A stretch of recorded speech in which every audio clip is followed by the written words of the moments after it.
বাংলাদেশে গুম সংক্রান্ত মানবতা বিরোধী অপরাধের মামলায় আন্তর্জাতিক অপরাধ ট্রাইব্যুনাল 15 জন চাকরিরত সহ মোট 25 জন সাবেক ও বর্তমান সেনা কর্মকর্তার বিরুদ্ধে গ্রেপ্তারি পরোয়ানা জারির ঘটনা দেশজুড়ে আলোচনার জন্ম দিয়েছে। শেখ হাসিনার সঙ্গে সেনা প্রধানের সকল অপকর্ম ফাঁস করলেন ওয়াকারুজ্জামানের স্ত্রী। তার মানে ওয়াকারুজ্জামানকে সরিয়ে দেওয়ার বিষয়ে আলোচনাটা সেনাবাহিনীর ভেতরে দুই তরফে আছে। একদিকে যেমন একদল তাকে ভারতপন্থী মনে করেন, কাজেই সরাতে চাচ্ছেন, অন্যদিকে যারা ওয়াকারপন্থী বলে ধৈর্য ধরছিলেন তারা মনে করছেন তিনি যথাযথ সিদ্ধান্তও নিতে পারছেন না, সরকারের সঙ্গেও তার কোনো এমন সম্পর্ক নেই যাতে তিনি বাহিনীর ভিতরের সম্মান রক্ষা করতে পারবেন, বাহিনীকে বা বাহিনীর সদস্যদেরকে বর্তমানে বা পরবর্তীতে রক্ষা করতে পারবেন। কাজেই তার জায়গায় বরং একজন ডিসাইসিভ সিদ্ধান্ত গ্রহণে সক্ষম ব্যক্তিকে নিয়ে আসা দরকার। ঘোষণা হয়ে গেছে সাবজেল। সেনানিবাসের ভেতরে ডিএসওপিউ ভবনকে সাবজেল করার নির্দেশ দিয়েছে সরকার। সেখানে রাখা হতে পারে মানবতা বিরোধী অপরাধের অভিযোগ ওঠা সেনা কর্মকর্তাদের।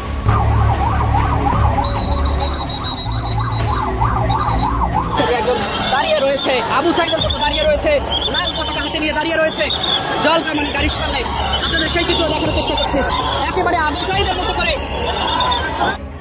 দর্শক, সাম্প্রতিক যে সেনাবাহিনীর বিরুদ্ধে গ্রেপ্তারি পরোয়ানা এবং মধ্যরাতে সেনা কুয়ের চেষ্টায় সেনা কর্মকর্তার বিরুদ্ধে গ্রেপ্তারি পরোয়ানা জারির পর উত্তেজনা বিরাজ করছে ক্যান্টনমেন্টে, এমনকি ক্যান্টনমেন্টের বাহিনী। সম্মানিত দর্শক, আসসালামু আলাইকুম। নতুন একটি নিউজে আপনাকে স্বাগতম। প্রিয় দর্শক, দেশজুড়ে চলমান রাজনৈতিক উত্তেজনা, সেনা কর্মকর্তাদের বিচার নিয়ে আলোচনা ও বিতর্ক, শেখ হাসিনার সঙ্গে সেনা প্রধানের সকল অপকর্ম ফাঁস করে ওয়াকারুজ্জামানের স্ত্রীর বক্তব্য ভাইরাল, সেনাপ্রধানকে নজরদারিতে রাখার গুঞ্জন, গ্রেপ্তারি পরোয়ানা নিয়ে সরকারের ভিতরে অস্থিরতা এবং দেশের রাজনীতিতে নতুন মোড় নেওয়ার ঘটনা ও প্রেক্ষাপট নিয়ে করা আমাদের আজকের ভিডিওতে অত্যন্ত গুরুত্বপূর্ণ তথ্য শেয়ার করা হয়েছে। দয়া করে ভিডিওটি শুরু থেকে শেষ পর্যন্ত ধৈর্য সহকারে দেখে একটি লাইক দিয়ে সবাইকে বেশি বেশি করে শেয়ার করে দিবেন। সেই সাথে আমাদের চ্যানেলে নতুন হলে চ্যানেলটি সাবস্ক্রাইব করে পাশে থাকা বেল আইকনে ক্লিক করে রাখুন। আমাদের ভিডিওটি আপনি বাংলাদেশের কোন জেলায় বসে দেখছেন বা শুনছেন সেটি অবশ্যই কমেন্ট বক্সে কমেন্ট করে জানিয়ে দিতেও ভুলবেন না। চলুন আর কথা না বাড়িয়ে ভিডিওটিতে একটি লাইক দিয়ে ধারাবাহিকভাবে আজকের বিস্তারিত গুরুত্বপূর্ণ খবরগুলো দেখে আসি। বাংলাদেশে গুম সংক্রান্ত মানবতা বিরোধী অপরাধের মামলায় আন্তর্জাতিক অপরাধ ট্রাইব্যুনাল 15 জন চাকরিরত সহ মোট 25 জন সাবেক ও বর্তমান সেনা কর্মকর্তার বিরুদ্ধে গ্রেপ্তারি পরোয়ানা জারির ঘটনা দেশজুড়ে আলোচনার জন্ম দিয়েছে। বাংলাদেশের ইতিহাসে একযোগে এতজন সেনা কর্মকর্তাকে সিভিল বা বেসামরিক আদালতে বিচারের ঘটনা বিরল। এরপর থেকে সিভিল আদালতে সেনা কর্মকর্তাদের বিচার, সরকার সেনা সম্পর্ক এবং সেনাবাহিনীতে এর প্রভাব কেমন হবে তা নিয়েও কৌতূহল তৈরি হয়েছে। অভিযুক্ত সেনা কর্মকর্তারা কি সেনা হেফাজতে থাকবেন নাকি অন্য আসামিদের মতোই তাদের বিবেচনা করা হবে, এ নিয়ে যে গুঞ্জন চলছে সে বিষয়ে আন্তর্জাতিক অপরাধ ট্রাইব্যুনালের চিফ প্রসিকিউটর তাজুল ইসলাম বলেছেন, আইনের সাধারণ বিধান হচ্ছে আসামিকে গ্রেপ্তারের 24 ঘন্টার মধ্যে আদালতে হাজির করতে হয়। এরপর সিদ্ধান্ত নেবেন আদালত। আসামিরা কোথায় থাকবে সেটি আদালতই নির্ধারণ করবে। সিনিয়র আইনজীবী ডক্টর শাহদিন মালিক বলছেন, বিডিআর হত্যাকাণ্ডের বিচার সহ অতীতের উদাহরণ পর্যালোচনা করে তিনিও মনে করেন সেনা কর্মকর্তাদের বিরুদ্ধে আনিত অভিযোগের বিচার প্রক্রিয়া ট্রাইব্যুনালে অগ্রসর হতে বাধা নেই। ট্রাইব্যুনালের গ্রেপ্তারি পরোয়ানা জারির পর যেসব সেনা কর্মকর্তাকে সেনা সদর হেফাজতে নেওয়ার কথা জানিয়েছে তাদের মধ্যে একজন মেজর জেনারেল, 7 জন ব্রিগেডিয়ার জেনারেল, একজন কর্নেল, 4 জন লেফটেন্যান্ট কর্নেল ও একজন মেজর রয়েছেন। আরও একজন অবসর প্রস্তুতিকালীন ছুটিতে আছেন। সাবেক কয়েকজন সেনা কর্মকর্তা ও নিরাপত্তা বিশ্লেষক বলছেন, সামরিক আইনেই সেনা সদস্যদের যে কোনো ধরনের অপরাধের বিচারের সুযোগ রয়েছে এবং সে কারণেই তারা কেউ কেউ মনে করেন বিষয়টি যেভাবে জনসমক্ষে আনা হয়েছে তা সামরিক বাহিনীর মর্যাদা ও সম্মানের সাথে যায়নি। সেনাবাহিনী জাতীয় নিরাপত্তা ও সার্বভৌমত্বের প্রতীক। এই বাহিনীর কেউ কোনো অপরাধ করলে এবং সেটি তদন্ত আদালতে প্রমাণিত হলে তার বিচারের সুযোগ বাহিনীতে আছে। বিষয়টি এভাবে জনসমক্ষে আসার আগে এ বিষয়ক সব বিষয় পরিষ্কার হওয়া উচিত ছিল। সেনাবাহিনীর সম্মান ও মর্যাদার বিষয়ে সবার সতর্ক থাকা দরকার। বিবিসি বাংলাকে বলছিলেন নিরাপত্তা বিশ্লেষক অবসরপ্রাপ্ত মেজর এমদাদুল ইসলাম। মিস্টার ইসলামের সশস্ত্র বাহিনীতে থাকার সময় সামরিক আদালতে কাজ করার অভিজ্ঞতা রয়েছে। তার মতে, জাতিসংঘ শান্তিরক্ষী মিশনে অবদান রেখে সশস্ত্র বাহিনী যে ভাবমূর্তি তৈরি করেছে সেখানেও নেতিবাচক প্রভাব ফেলতে পারে এই ঘটনা। অবশ্য নিরাপত্তা বিশ্লেষক ডক্টর আব্দুর রব খান বলছেন, এই ঘটনায় বাহিনীকে নিয়ে কোনো প্রশ্ন উঠবে না, বরং মানবতা বিরোধী অপরাধের অভিযোগ সংক্রান্ত বিচারে সহযোগিতা করে সেনাবাহিনী প্রশংসাই কুড়াবে। এটা পুরো বিচার প্রক্রিয়ার অংশ, একে আলাদা করে দেখার সুযোগ নেই এবং এতে পুরো জাতি জড়িত। আমি মনে করি যেভাবে এগুচ্ছে সেটি যথাযথ। এটাকে ম্যাটার অফ ফ্যাক্টস বলেই মেনে নেওয়া উত্তম। এর সাথে পুরো প্রতিষ্ঠানকে টানা ঠিক হবে না। সিনিয়র আইনজীবী ডক্টর শাহদিন মালিকও বলছেন যে বিডিআর বিদ্রোহে সামরিক অফিসারদের হত্যাকাণ্ডের বিচার হয়েছে প্রচলিত বেসামরিক আদালতেই। কিন্তু আইনে যাই থাকুক, একযোগে এতজন সেনা কর্মকর্তার বিচার প্রসঙ্গই বড় ধরনের আলোচনার জন্ম দিয়েছে। নাম প্রকাশ করতে চাননি এমন দুজন সাবেক সেনা কর্মকর্তা বলেছেন, যেভাবে প্রচার করা হয়েছে বিষয়টি তা সশস্ত্র বাহিনীর সদস্যদের মর্যাদার সঙ্গে সঙ্গতিপূর্ণ নয়। এর ফলে বাহিনীর ভেতরে কেমন প্রতিক্রিয়া হয় এবং সেনা কর্তৃপক্ষ কিভাবে তা সামাল দেন সেদিকেও অনেকের দৃষ্টি থাকবে বলে মনে করেন তিনি। আবার সশস্ত্র বাহিনী থেকে অন্য নিরাপত্তা ও গোয়েন্দা সংস্থাগুলোতে যারা ডেপুটেশনে যাবেন তাদের কাজেও বড় ধরনের প্রভাব আসবে বলে কেউ কেউ মনে করছেন। বাংলাদেশের রাজনৈতিক অস্থিরতা এবং সামরিক উচ্চপদস্থ কর্মকর্তাদের ভূমিকা নিয়ে নতুন করে উত্তেজনা সৃষ্টি হয়েছে। সাবেক প্রধানমন্ত্রী শেখ হাসিনা ভারতে পলাতক অবস্থায় থাকাকালীন সেনাপ্রধান জেনারেল ওয়াকারুজ্জামান ও তার পরিবারের বিরুদ্ধে একাধিক গুরুতর অভিযোগ উঠে এসেছে। এই অভিযোগের কেন্দ্রবিন্দুতে রয়েছেন সেনাপ্রধানের স্ত্রী বেগম শাহরানাজ কমলিকা, যিনি সম্প্রতি একাধিক বিস্ফোরক তথ্য গণমাধ্যমে প্রকাশ করেছেন। বেগম শাহরানাজ কমলিকা সাংবাদিকদের জানিয়েছেন, তার স্বামী জেনারেল ওয়াকারুজ্জামান দীর্ঘদিন ধরে শেখ হাসিনার সঙ্গে নিবিড় সম্পর্ক বজায় রেখেছিলেন। তিনি উল্লেখ করেছেন, এই সম্পর্কের কারণে দেশের সামরিক ও রাজনৈতিক পরিবেশে বিভ্রাট তৈরি হয়েছিল। বেগম শাহরানাজ দাবি করেছেন যে জেনারেল ওয়াকারুজ্জামান শেখ হাসিনার নির্দেশে এমন কিছু পদক্ষেপ নিয়েছিলেন যা দেশের নিরাপত্তা ও স্বার্থের সঙ্গে সাংঘর্ষিক ছিল। তিনি বলেন, আমি অনেকদিন ধরেই দেখেছি কিভাবে দেশের সামরিক সম্পদ ও রাজনৈতিক প্রভাব ব্যক্তিগত সুবিধার জন্য ব্যবহার করা হচ্ছে। এটা শুধু দেশের জন্য ক্ষতিকর নয়, বরং সামরিক বাহিনীর অভ্যন্তরীণ স্থিতিশীলতার জন্য বিপজ্জনক। রাজনৈতিক বিশ্লেষকরা মনে করছেন, এই অভিযোগগুলো দেশের রাজনৈতিক ও সামরিক স্থিতিশীলতার উপর নতুন চাপ সৃষ্টি করতে পারে। বিশ্লেষকরা আরো মনে করছেন, যদি বেগম শাহরানাজের দাবি প্রমাণিত হয় তবে তা সেনাবাহিনীর উপর জনগণের আস্থা কমাতে পারে এবং সরকারের নীতি প্রণালীর উপর প্রশ্ন তুলতে পারে। 2024 সালের আগস্টে বাংলাদেশের রাজনৈতিক অস্থিরতার মধ্যে শেখ হাসিনা পদত্যাগ করে ভারতে পালিয়ে যান। সেই সময় সেনাপ্রধান জেনারেল ওয়াকারুজ্জামান জাতীয় টেলিভিশনে ভাষণ প্রদান করে তার পদত্যাগের প্রক্রিয়া নিশ্চিত করেন এবং একটি অন্তর্বর্তীকালীন সরকার গঠনের কথা ঘোষণা করেন। তখন থেকেই তাদের সম্পর্ক নিয়ে বিভিন্ন গুঞ্জন শুরু হয়। অন্যান্য সূত্র থেকে জানা গেছে, জেনারেল ওয়াকারুজ্জামান শেখ হাসিনা পরিবারকে ব্যক্তিগত ও পেশাগতভাবে সমর্থন করতেন, যদিও তার সামরিক দায়িত্বের সঙ্গে সামঞ্জস্যপূর্ণ ছিল কিনা তা নিয়ে এখন প্রশ্ন উঠছে। বেগম শাহরানাজের বক্তব্য অনুযায়ী সম্পর্কটি এমন পর্যায়ে পৌঁছেছিল যে তার সামরিক সিদ্ধান্ত ও দেশের রাজনৈতিক স্থিতিশীলতাকে প্রভাবিত করেছিল। রাজনৈতিক বিশ্লেষকরা মনে করেন, বেগম শাহরানাজের প্রকাশিত তথ্য দেশের রাজনৈতিক দিক নির্দেশনাগুলোকে জটিল করে তুলতে পারে। বাংলাদেশের সামরিক এবং রাজনৈতিক নেতৃত্বের মধ্যে স্বচ্ছতা ও আস্থার ঘাটতি থাকলে তা সাধারণ জনগণের উপরও প্রভাব ফেলে। দেশের রাজনৈতিক দলগুলো ইতিমধ্যে এই ঘটনার প্রভাব বিশ্লেষণ শুরু করেছে এবং সম্ভাব্য পরবর্তী পদক্ষেপ নিয়ে আলোচনা করছে। এক বিশ্লেষক বলেছেন, যদি অভিযোগগুলো প্রমাণিত হয় তাহলে এটি শুধু ব্যক্তিগত পরিবারের দ্বন্দ্ব নয়, এটি সামরিক ও রাজনৈতিক সিদ্ধান্ত গ্রহণের প্রক্রিয়া প্রশ্ন তুলে দেয়। দেশে গণতান্ত্রিক স্থিতিশীলতার জন্য এটি একটি বড় চ্যালেঞ্জ। এই ঘটনা আন্তর্জাতিক পর্যবেক্ষকরাও নজরে রাখছেন, কারণ সামরিক কর্মকর্তাদের কার্যকলাপ এবং তাদের ব্যক্তিগত সম্পর্ক কখনো কখনো দেশগুলোর নীতি প্রণালীকে প্রভাবিত করতে পারে। বিশেষ করে বাংলাদেশের রাজনৈতিক অস্থিরতার প্রেক্ষাপটে সেনাপ্রধানের ভূমিকা আন্তর্জাতিক সম্প্রদায়ের জন্য গুরুত্বপূর্ণ। একই সঙ্গে ভারত সহ প্রতিবেশী দেশগুলো এই ঘটনাকে গুরুত্বের সঙ্গে পর্যবেক্ষণ করছে।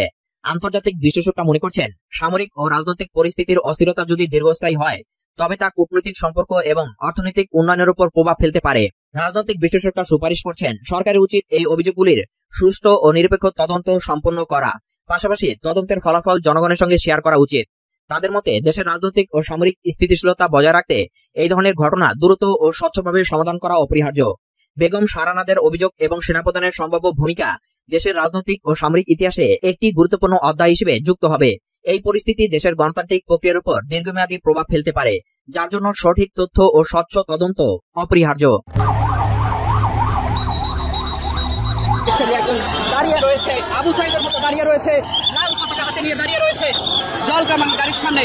আপনাদের সেই চিত্র দেখার চেষ্টা করছি, একেবারে আবু সাইদের মতো করে।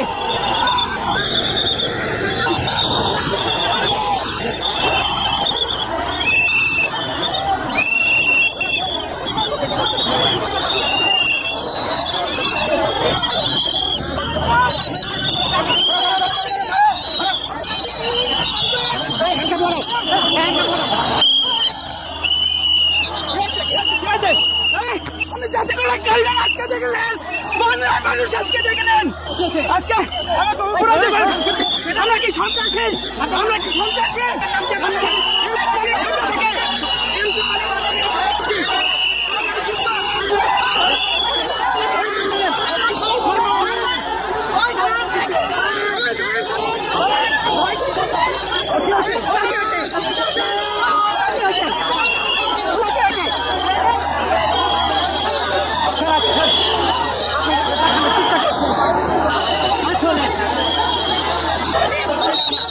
দেখছেন যে তাদের এই আন্দোলনটা ঠিক করতে পুলিশের হাত থেকে ছাড়িয়ে নিতে যে চেষ্টা, সেটি কিন্তু আসলে করা হচ্ছে।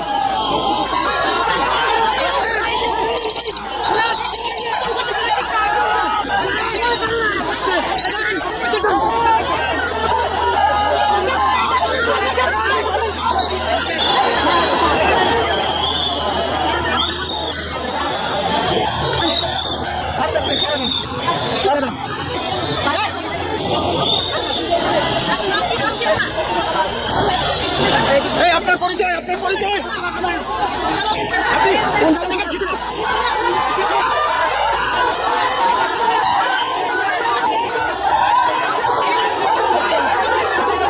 ছাড়িয়ে নিতে চেষ্টা, সেটি আসলে করা হচ্ছে।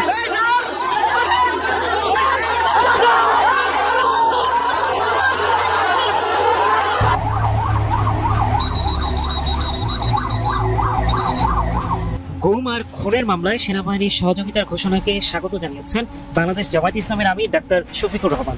শনিবার সকালে নিজের ভেরিফাইড ফেসবুক অ্যাকাউন্টে দেয়া এক পোস্টে তিনি বলেন, ব্যক্তির অপরাধের দায় পুরো প্রতিষ্ঠানকে কলঙ্কিত করতে পারে না। যেখানে সেনাবাহিনীর ভূমিকা নিয়ে নানা বিতর্ক চলছে, সেখানে জামায়াতের এই বিবৃতি নতুন আলোচনার জন্ম দিয়েছে। ডাক্তার শফিকুর রহমান তার পোস্টে উল্লেখ করেন, এই বাহিনীর কয়েকজন সদস্য দেশের আইন ও মানবাধিকারের প্রতি সম্মান প্রদর্শনে সম্পূর্ণ ব্যর্থ হয়েছে, তবে সেটির দায় পুরো সেনাবাহিনী নয়। তিনি আরো বলেন, ফ্যাসিস্ট সরকারের প্ররোচনায় কিছু ব্যক্তি প্রতিপক্ষ নিধনের এজেন্ডা বাস্তবায়নের অন্ধ সহযোগী হয়ে উঠেছিল, ফলে দেশে তৈরি হয়েছিল ভয়াবহ গুম ও খুনের সংস্কৃতি। অভিযোগের আঙুল এবার সেনাবাহিনী নয়, বরং শেখ হাসিনা সরকারের দিকেই তুললেন জামায়াতের আমির। ডাক্তার শফিকুর রহমান বলেন, সেনাবাহিনী এরই মধ্যে গুম মামলার বিচার প্রক্রিয়ায় সহযোগিতা করার ঘোষণা দিয়েছে। অভিযুক্ত কর্মকর্তাদের নিজেদের হেফাজতে নেওয়া হয়েছে, যা একটি ইতিবাচক পদক্ষেপ। তিনি আশা প্রকাশ করেন, স্বচ্ছ বিচার প্রক্রিয়া কেউ যেন অন্যায়ের শিকার না হন, বরং যারা সত্যিকার ভাবে অপরাধী তাদের ন্যায় বিচার নিশ্চিত করা হয়। অর্থাৎ জামাত চাইছে বিচার হোক, কিন্তু সেনাবাহিনী নয়, দোষীদের দায় ব্যক্তিগতভাবে নির্ধারিত হোক। তিনি বলেন, যদি ন্যায় বিচার প্রতিষ্ঠিত হয় তবে অতীতের দায় মুছে যাবে, আর ভবিষ্যতে কেউ নিজের পদ বা পেশার অপব্যবহার করে জনগণের ক্ষতি করতে সাহস পাবে না। তার মতে, স্বচ্ছ ও নিরপেক্ষ বিচার প্রক্রিয়া শুধু ভুক্তভোগীদের ন্যায় বিচারই দেবে না, বরং সেনাবাহিনীর ভাবমূর্তিকেও পুনরুদ্ধার করবে। ডাক্তার শফিকুর রহমানের এই বক্তব্য নতুন করে আলোচনা এসেছে সেনাবাহিনী ও জামায়াতের অবস্থান। দেশের সবচেয়ে আলোচিত মামলার এই প্রেক্ষাপটে সেনাবাহিনী যে সহযোগিতার ঘোষণা দিয়েছে, তা বাংলাদেশের বিচার ও রাজনৈতিক ইতিহাসে এক নতুন অধ্যায়ের সূচনা করতে পারে। দর্শক, সাম্প্রতিক যে সেনাবাহিনীর বিরুদ্ধে গ্রেপ্তারি, পরোয়ানা এবং মধ্যরাতে সেনা কুয়ের চেষ্টা, এগুলো গুজব নাকি সত্য, এসব বিষয়ে আমার সঙ্গে আছেন লেফটেন্যান্ট কর্নেল হাসিনুর রহমান বীর প্রতীক। আপনি কেমন আছেন? আলহামদুলিল্লাহ, ভালো আছি। আপনার দর্শক আশা করি আল্লাহ ভালো রাখবেন। আপনাকে ভালো আছেন মনে হয়? আলহামদুলিল্লাহ, আমি ভালো আছি। লেফটেন্যান্ট কর্নেল হাসিনুর রহমান, আপনি জানেন যে ট্রাইব্যুনালে গ্রেপ্তারি পরোয়ানা জারির পর যেই সব সেনা কর্মকর্তাকে সেনা সদর হেফাজতে নেওয়ার কথা জানিয়েছে, সেখার ভিতরে আছে একজন মেজর জেনারেল, 7 জন ব্রিগেডিয়ার জেনারেল, একজন কর্নেল, 4 জন লেফটেন্যান্ট কর্নেল, একজন মেজর, আরেকজন এলপিআর আছেন। এটা আমাদেরকে বলা হলো। মেজর জেনারেল হাকিমুজ্জামান এটা বলেছে যে 25 জনই সেনাবাহিনীর কর্মকর্তা, এর ভিতরে 9 জন অবসরপ্রাপ্ত, একজন এলপিআর গেছেন। তো এগুলো নিয়ে আলোচনা করব, বাট তার আগে বলি, এই গ্রেপ্তারি পরোয়ানার পরে হাকিমুজ্জামানের এই সংবাদ সম্মেলনের পরে গতকাল রাতে অনলাইন অ্যাক্টিভিস্ট পিনাকি ভট্টাচার্য তিনি বলেছেন যে একটা সেনা অভ্যুত্থান হতে পারে। এক ক্লিকে জামিন আদেশ যাবে কারাগারে, মন্তব্য আইন উপদেষ্টার। কারাগারে থাকা বন্দীদের জামিন পাওয়ার পরও আদেশ না পৌঁছানোয় বিভিন্ন সময় দুর্ভোগে পড়তে হয়। এ নিয়ে সুখবর দিয়েছেন অন্তর্বর্তী সরকারের আইন উপদেষ্টা ডক্টর আসিফ নজরুল। তিনি বলেছেন, আদালত থেকে জামিন পাওয়ার পর আসামিকে 12টি ধাপ অতিক্রম করতে হয়। এর কোনো ধাপে টাকাও খরচ করতে হয়, সব ধাপে হয়রানির শিকার হতে হয়। তাই এসব নিরসনে বুধবার থেকে অনলাইনে জামিননামা পাঠানো হবে। এর ফলে জামিন পাওয়ার পর এক ক্লিকে জামিননামা সংশ্লিষ্ট কারাগারে চলে যাবে। মঙ্গলবার 14 অক্টোবর সুপ্রিম কোর্ট অডিটোরিয়ামে অ্যাটর্নি জেনারেল অফিসের ইন্টার্নশিপ প্রোগ্রামের উদ্বোধনী অনুষ্ঠানে তিনি এসব কথা বলেন। আসিফ নজরুল বলেন, আমরা আইন মন্ত্রণালয় থেকে অনেকগুলো সংস্কার করেছি, একদম নিজেরা করেছি, কারো কোনো সহযোগিতা ছাড়া। বুধবার অনলাইন জামিননামা উদ্বোধন করব। এই জামিননামাটা একটা লোক জামিন পাওয়ার পর আদালত থেকে শুরু করে সারা বা মুক্তি পাওয়া পর্যন্ত 12টা প্রক্রিয়াতে যেতে হয়। কোনো ধাপে টাকা দিতে হয়, 12টা ধাপে তাকে হয়রানির সম্মুখীন হতে হয়। আগামীকাল বুধবার আমরা পাইলট প্রকল্প চালু করতে যাচ্ছি। একটা ক্লিক করবে, আদালতের রায় থেকে জামিননামা সরাসরি জেলখানায় পৌঁছে যাবে যেখানে আসামি আছে। এটা সরকারের টাকা দিয়ে করেছি, কারোর সহযোগিতা লাগেনি। তিনি আরো বলেন, আমাদের সরকারের অনেক টাকা বিশ্বাস করেন, অনেক টাকা। আমার প্রবাসী কল্যাণ ব্যাংকে 1600 কোটি টাকা আছে, আমাদের আইজিআর অফিসে 1500 কোটি টাকা আছে। এগুলো কেউ খেয়াল করে না। আমরা নিজের টাকা নিজে ব্যবহার করে অনেক ভালো কাজ করতে পারি। এক প্রশ্নের জবাবে আইন উপদেষ্টা বলেন, বিচার বিভাগের পৃথক সচিবালয় অন্তর্বর্তী সরকারের সময়ই হবে। বিচার বিভাগ পৃথক সচিবালয় আইন, গুমের আইন, দুদক আইন, হিউম্যান রাইটস আইন আগামী কয়েক সপ্তাহের মধ্যে সম্পন্ন হতে হবে বলে জানান তিনি।